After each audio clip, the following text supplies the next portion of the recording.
I wrote something called The Subconscious Wanderer, the True Boogeyman. The true boogeyman is not under our beds, but it's the one that we cannot explain or find in the cosmos. What does life want that it teases us with being alive and carries on its day?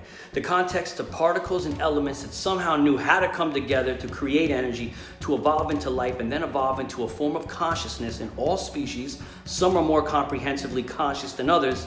I find that blueprint so fascinating and yet horrifying because our intelligence as humans is a product of it.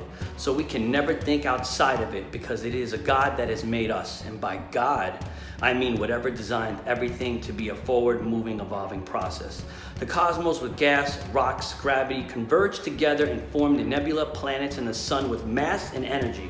Somewhere later, microbes were formed and the things got complex, like cellular, multicellular, sexual, and asexual species. But the one threatening note of this is that everything evolves to grow into some form of existing, always looking to divide or multiply, to stay alive, and then it decays or it dies out. The matter and energy then is transformed into being used as something else. Some used to be food, others to fossil fuel. But the carnage of these used bodies of species just amasses. The memories of knowing that something existed and then is forgotten, like it was just a shell being filled for a short time, is scary.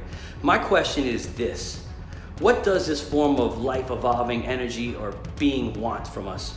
From being born, evolving, multiplying, procreating, and then dying, and giving room for it to happen all over again with somebody else. Is it some form of consciousness trying to stay alive? Is it a lost hitchhiker trying to find out what it's doing here? Because the atmosphere, the cosmos, the planets, gases, rocks don't seem to evolve to adapt to any biological conscious. Rather, biological conscious adapts to become a part of their environment. So something is trying to stay alive, I think. And it's the energy, and this energy is trying to keep multiplying. Going on, it seems to be far more important than us. Keeping our comprehensive personalities, like what it felt like to be alive, dying away. And this continues on. It's sad to know that the ride or the feeling of anything just may